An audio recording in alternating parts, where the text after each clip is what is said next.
So the most important founding principle of the UN, as we've heard, is to protect future generations from the scourge of war.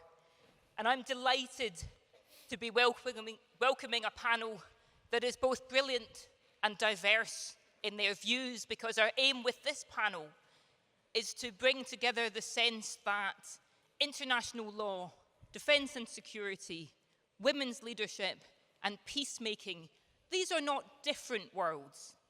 These are all parts of the same interconnected peace and security that the world needs.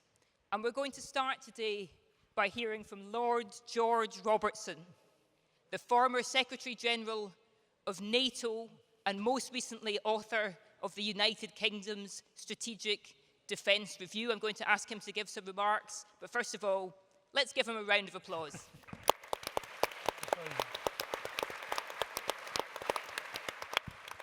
We will then hear from Sanam Anderlini, a women's peace builder and a brilliant network builder as well. She runs the International Civil Society Action Network, which brings together the women around the world that you've probably never heard of, who are doing the hard work of actually building peace on the ground every day. And I'm delighted that Sanam and I also work together in a new network, Women Transforming Global Security, but we'll tell you more about that at another point. And then Not bad. Then we'll hear from Andreas Persbo, director of the Open Nuclear Network, which forecasts what are the chances of a nuclear war and what tries to work out how we can get those risks as low as possible. And he's also, once upon a time, a former United Nations peacekeeper in Lebanon.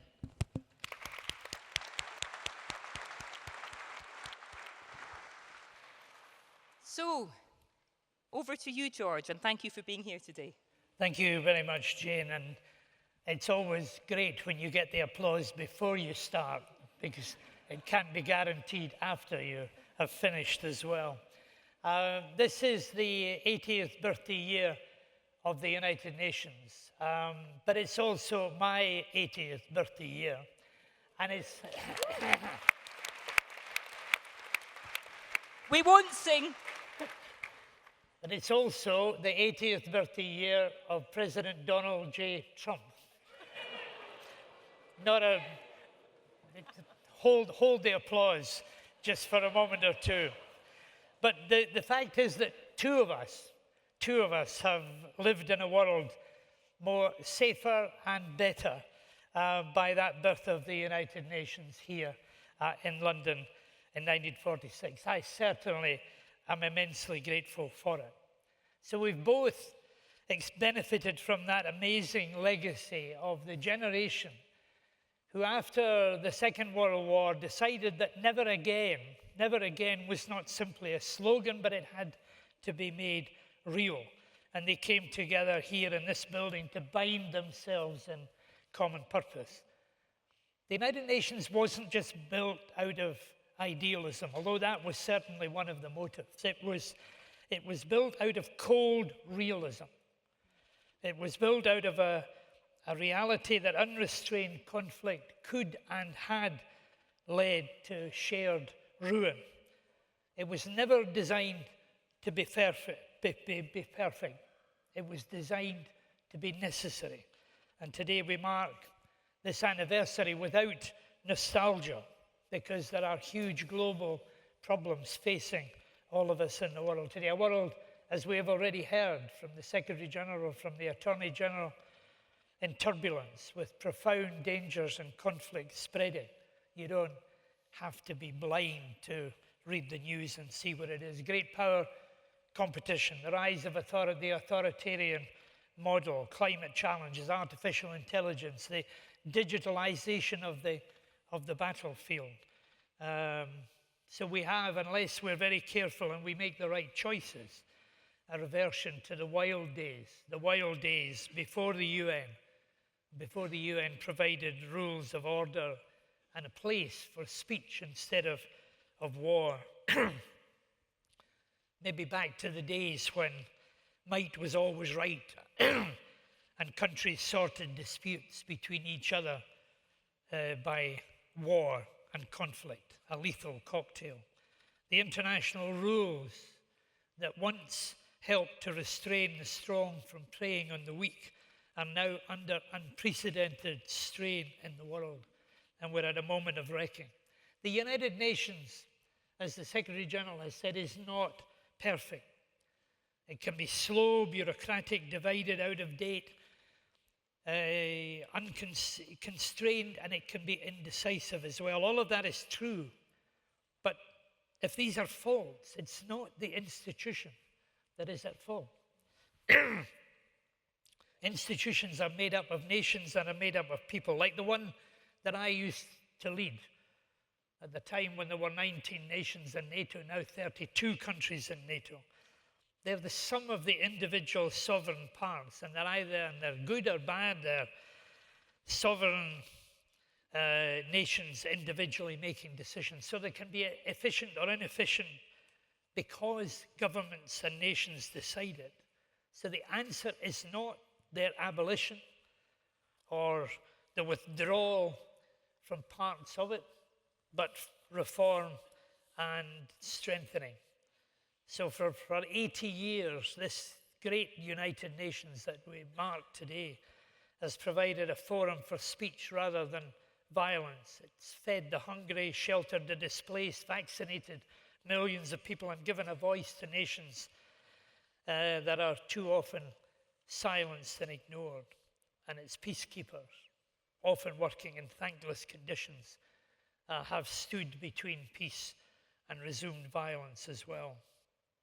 The UN is often taken for granted, but Donald Trump and I are among the billions of people who have benefited from its work over the 80 years that we have been on this planet. And we now need to look at the future. We need to look at the intergenerational work that the United Nations is doing. The Declaration on Future Generations is an important thing. Somebody once, a wise person once said that some issues are too important and that the future generations require a vote in them, and how true that actually is today. And people and governments must now rediscover this basic truth. Cooperation is not weakness. Multilateralism is not an obstacle to national interests. It's often the best way of achieving it. And compromise is not surrender. So, can I just say, as somebody who ran the biggest defense alliance that history has ever known, that if we allow in the world aggression to go unanswered, if we allow rules to be broken without consequence, if we tolerate the erosion of institutions and standards that keep the peace, then we should not be surprised when instability and insecurity spread in the world today. So 80 years ago from that meeting in this hall today, the fate of the world is very similar, strikingly familiar to what it was today. The challenges are very different, but they're too similar for comfort.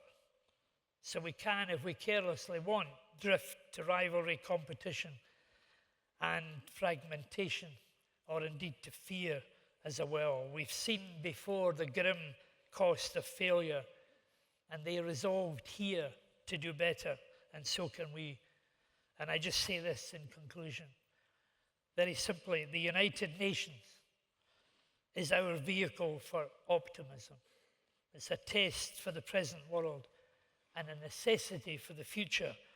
But only we, the people of the world, the nations of the world, can make it work, can make it relevant, can make it productive, and can make it modern. If we get it right, we'll hand on another legacy to future generations. If we get it wrong, then the whole of the human race is in peril. Thank you.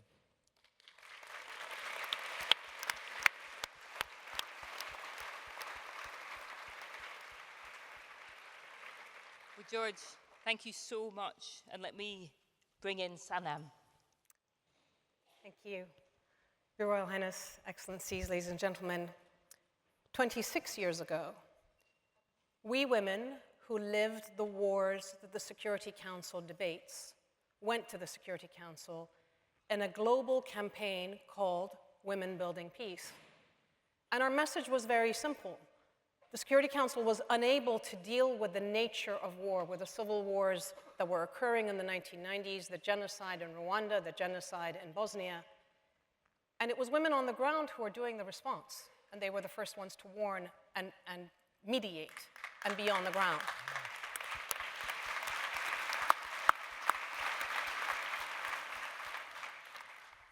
The Security Council adopted Resolution 1325 on women, peace, and security, calling for a recommitment to conflict prevention, recognizing the differential experiences of men and women in times of war, recognizing that sexual violence had become a normalized tool of war, and for the first time in the history of humanity, codified and gave visibility to what had been historically true, that women are building peace on the ground, women do contribute, and committed to enabling women to be at the peace tables that it would mediate.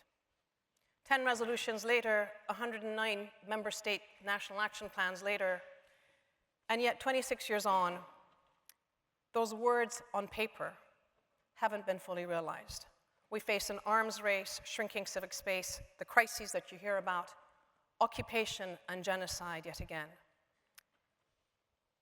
And while the proverbial powerful wage these wars, again, it's the women who take the burden of responsibility. I wanted to take this moment and this incredibly moving event to bring the voices of women peace builders, many of whom I work with, who have appeared repeatedly for 25 years before the Security Council, sharing their words. And I wanted to share with you the kinds of things that they've been saying to the Council. From Sri Lanka, the war came to my doorstep the day my son went missing from the battlefield. I contacted other women, mothers who wanted to stop the war. I led a group to the Tamil Tigers. We met the youth and understood their side of the story. But when it came to the peace process, our work and what we did was excluded.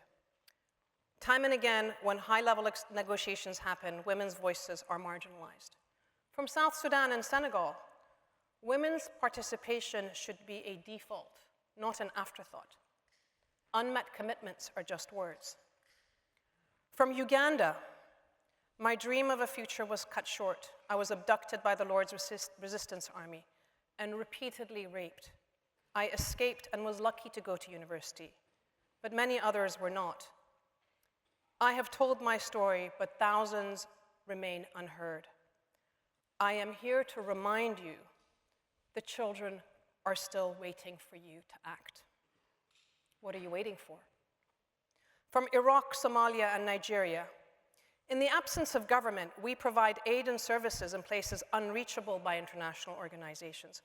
We speak for unarmed civilians, bring tolerance and practical solutions, build trust where others cannot. Yet we remain vastly underrepresented in efforts to prevent violent extremism and conflict.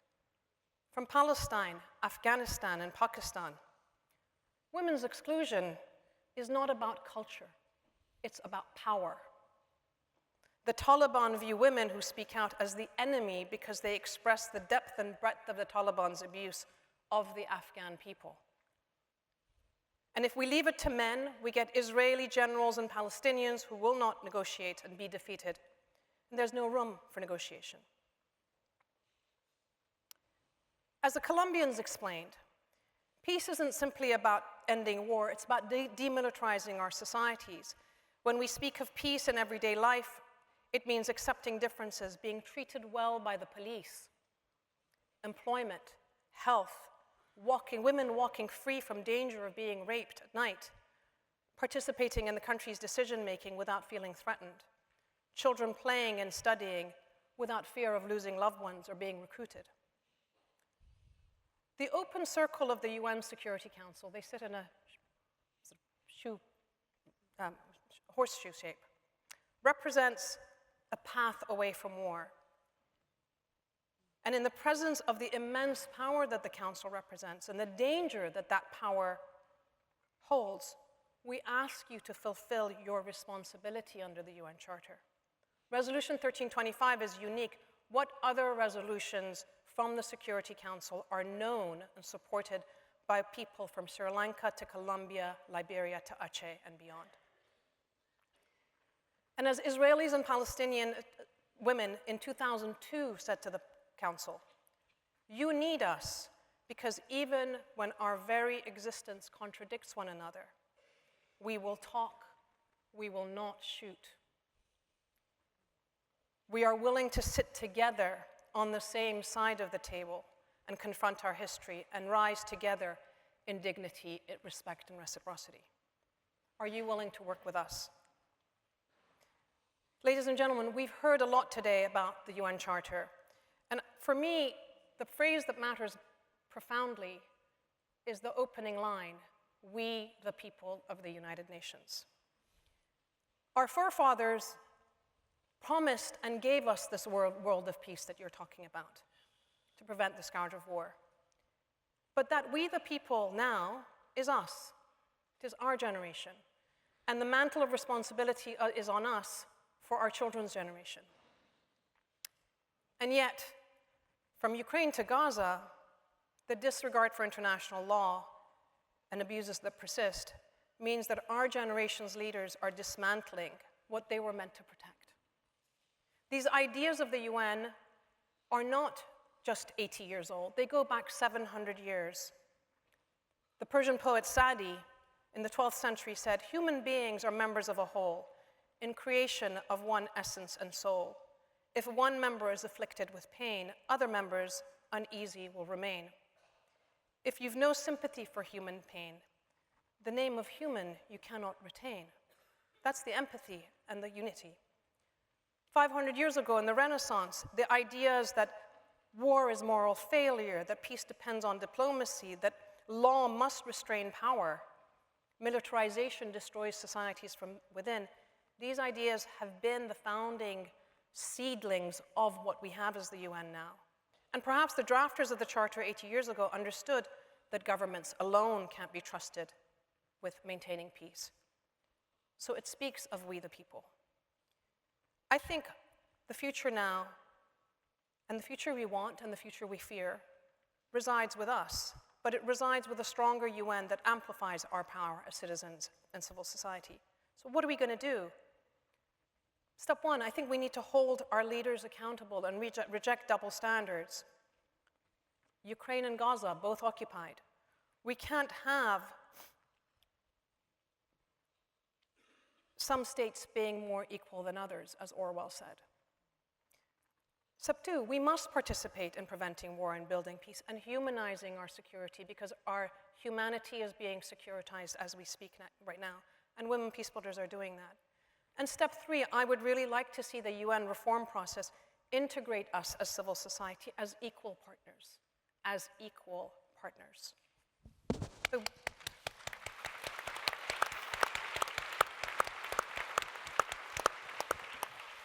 The Women, Peace and Security agenda provides that roadmap. So whether it's 700 years, 500 years, 80 years, or 26 years, what are we waiting for? Thank you.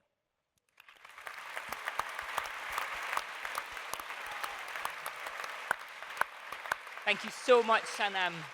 Andreas, let me bring you in, and I just wanted to add to the intro I did before that you are, of course, a gender champion in nuclear policy as well. Thank you. Over to you. Thank you, Jane. I am indeed a gender champion, but I do not know how to follow this wonderful intervention we just had. Absolutely wonderful. And, you know, Jane asked me to talk a little bit about my role as gender champion and how we implement this mission in practice. I am the nuclear director at Pax Sapiens, a foundation in the United States that does many different things, including a program on WPS, Women in Peace and Security. But it reminded me of my time, and I have not been introduced as a UN peacekeeper in a very long time. We know each other well, Andreas. Yes. I was indeed in Lebanon many, many years ago, and I was also in the former Yugoslavia during the Civil War. And one thing that struck me when you spoke is how immeasurably women suffer in conflict. I witnessed as a young man how we were not allowed really as the United Nations to take civilians into our bases and provide them with medicines and so on and so forth. But we did so as part of the Swedish army, Swedish mission to Lebanon. And I remember seeing late at night a young woman, Lebanese woman, coming into our base with her 2 children. What I did not know, of course, is that for her, we were probably the only lifeline to proper healthcare, to proper medicine for her child. I did not know that as a 20-year-old at all. I did not reflect on that. But as a father myself now, I can see and I can understand perhaps the immense value we brought to the people of Lebanon just by being there as a military contingent. And this is the unknown, or maybe not so often spoken about part of the United Nations that I think needs to be highlighted. This is an organization that is real, that is practical, that does things on the field, and sometimes we forget. So again, let's go back a little bit to what I've been asked to talk about. So as a gender champion in nuclear policy, how do we see the relevance of the WPS, Women, Peace and Security Agenda to nuclear risk reduction, which is my day job. And Jane asked me, how can these two worlds come together and work together? How can we talk about women, peace and security in a way that doesn't get sidelined as a women's issue? Well, it's not a women's issue in my opinion.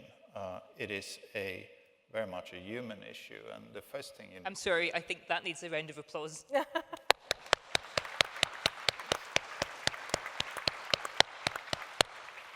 I think the first thing you need to do is realize that this is not just a relevant question. It is an essential issue. It's a key issue. And I think we get around that by highlighting the benefits, the measurable, real benefits that women bring to international peace and security, nuclear security included.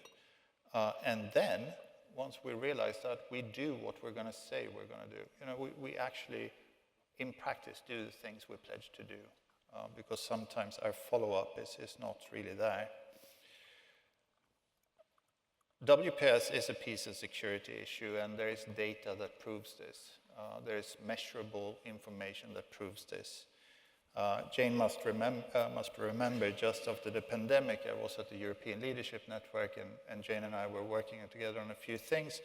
We held a meeting for our younger generation network in Geneva, and there were a number of mediators who came to this meeting, and they told us that they desired and needed to bring women into mediation exercises, or mediation, and Syria was one example that was brought up. Not because it was an equitability question, or because it's something that you are morally obliged to do to bring in the rest of, 50% of humanity, but because it brought results to the table. It increased the probability of success in their mediation exercises. And I was thinking to myself, this is a very crude way, almost like a surgeon discussing women's role in this. But this is tangible for people. This brings peace to people. It ensures that more issues are brought into the mediation. Okay, let's not believe them. Let's believe the Council on Foreign Relations.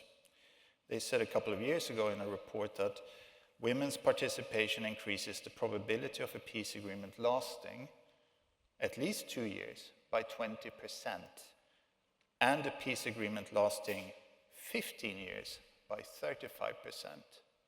So by the simple act of involving women in these processes, you can increase the probability of a peace agreement enduring by 35%. This is not a small percentage.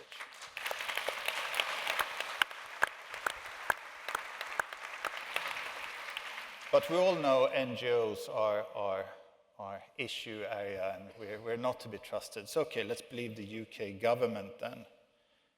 The UK government, in a statement in 2020, and I apologize to the present government for quoting from your predecessors, put it like this: when women meaningfully participate in peace talks, the resulting agreement is 64% less likely to fail, and again, 35% more likely to last for 15 years or more. Okay, now you heard it from the NGOs, heard it from the mediators in Geneva, you heard it from the UK government. You may still not believe what I had to say. Well, that is then your problem, not mine. So, despite all of this evidence that I see this as evidence, despite of all of this evidence I brought forward today, and we heard in previous speakers, we are far away from putting this into practice, far away. At Pax Sapiens, we're doing a few things. We have a program on WPS called Our Secure Future. We have a National Action Plan Academy that is focused on engaging countries and key policymakers to create and implement high-impact national action plans. And we have also spearheaded a bipartisan Women, Peace and Security Congressional Caucus in the United States. You know, this is not enough, not by a long shot, but it is something we can do, and it's something we do, but it's not enough. We heard previously people saying this is all our responsibility. It literally is. From the voter to the policymaker, it literally is all of our responsibility, and we do need to take this seriously. We're also promoting this at the Open Nuclear Network, not necessarily in a way that is performative. My own motto is taken from the Wallenberg family in Sweden, and they usually said the key is to do, not to be seen. And I think this has always been part of my leadership philosophy when I run NGOs. The key is not to do performative arts, but to actually implement change. How do you do this? Well, it's so simple. You strive to balance staffing, you ensure that women are getting a chance to get in, you invest in women participation. When they do get in, you also invest in youth. Why do I do this?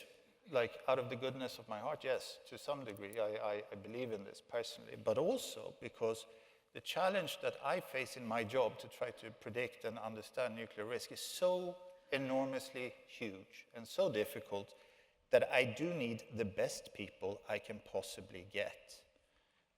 I seek to identify the best talent, irrespective of nationality, irrespective of religion, irrespective of age, irrespective of gender, to tackle one of the most persistent and pressing questions of international security today, nuclear weapons and their role in our security. And we heard the Secretary General saying this was the subject of Resolution 1, and we have not gotten much further since then. I need everyone for this. I cannot afford to leave 50% outside. I cannot afford this. I cannot afford, I have to be blind to these things. Otherwise, I cannot get the best brains I need to work this problem. This is how you do it, in my opinion. You do not have to make it into virtue signaling. You do not need to make it into look how good I am, etc., etc. You just need to do what you say that you are going to do. And as an end result, you get the best people to do the job as well. Thank you. Hear.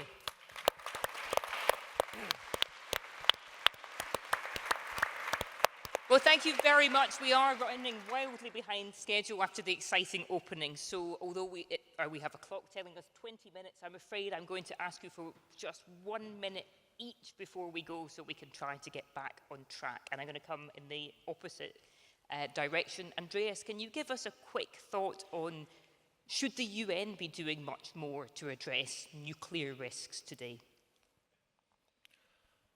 1 minute or less without being overly technical. Yes, I think so. One thing that the UN could do is to think about how to join up some of their departments in a better way. They have a great effort in disaster risk reduction. And disaster risk reduction methodology and how to think about disaster risks is exactly what we need to do in nuclear risks, except the two communities are separate, even within the UN. So for the present Secretary General, but also for the incoming Secretary General, I think to do a proper audit and bring your departments together it would be a great benefit. There's a lot of resources inside the UN we're not using. Thank you. And Sanam, it's a nuanced subject not lending itself to a very quick answer, but in the case of Iran and all the suffering that we're seeing in Iran, I mean, what are you hearing from women that you know in Iran and in the diaspora about what kind of support they want from the rest of the world? That's a loaded question for 30 seconds. It's complicated, and I think I would say that before we take any measure out of performative reasons or out of reasons of, the noise that we hear, be careful what you do, because we invoked responsibility to protect in Libya. And what have we ended up with? A country split in two. And that's a population of 7 million. Iran is 90 million. Sudan, Syria, Yemen, international intervention, military, has not given us any results that are in any way positive. Sanctions destroy the economy. They destroy ordinary people. So if we've had these policies in place of threats and sanctions and so forth all this time, and the Iranian public have been protesting and having their own dialogue with their own government, maybe it's time to rethink how we do these things. And maybe it's time to open up the doors. Maybe it's time to think about the economic sanctions in a different way. And think about the importance of having those voices of civil society from within. But at the same time, I would say this. If we have institutions which treat different countries, based on whether they're an ally or an adversary with different standards, then we're losing trust in the entire edifice of the system. So we should be thinking about the Security Council as an equal arbiter. And I just want to say one last thing on this UN reform and the question of women. I completely agree. We need some coalition, some coalescing and more focused work. And if there's one thing I would like to see coming out of UN reform on the WPS agenda, is actually senior, special representative of the SG on women, peace, and security who can coordinate and be the advice for the political, the security, the humanitarian, and the connections to the civil society outside. Because right now, this is everywhere, and UNFPA, UN Women, DPA, all the alphabet soup. And the people that are being most left out are the civil society on the ground. They're not getting the money, they're not getting the access, they're not getting the preparation they need, and they're relying on organizations like mine, which are small, and we are overburdened now. And so we need a system that can work with us and have an ecosystem in which we all work equally. But we need something coordinated and strong in the system as well. Thank you. Hear.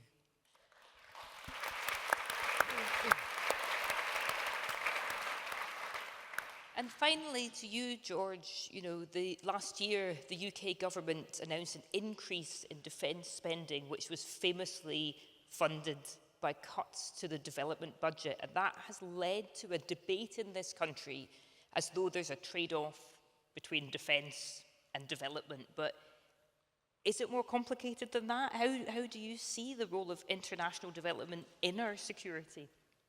I think international development and international diplomacy are the front lines that prevent us from being involved in conflict and war. I think that there was a certain degree of expediency, that there is a restriction on the amount of money that is available, and therefore the present government decided that they would take money from the international development allocation in order to increase basically home defense, which is part of the government's primary responsibility. But I see in the future that it should be, as it is in some other countries, a special levy, that we have to be secure, we have to be safe as a country. We have to be safe as an alliance, as a West, and individual countries as well. And therefore, maybe we need to pay for it separately in order to make sure that people realize that that is what it is actually for, and not try to raid either the arts budget or the development budget because it happens to be unpopular at the moment and convenient to do at the moment. But you know, I was just going to say, Jane, I think this is a wonderful conference, and it's great that UNA UK has organised it. And one of the best things I think you did was at the service this morning, well, most people weren't there, was to get people from various backgrounds to come up and read the United Nations Charter. You know, that is what matters. You know, and it is you know, each year, the 180 countries of the United Nations come together in the United Nations General Assembly and pay lip service to that charter. And most of them have not a clue about what it is, and most of them run a coach and horses through it. They need to be reminded what it is, what they signed up to, and what is actually going to be required if the world is going to be a better place. And what a wonderful note to end this panel on. Thank you so much.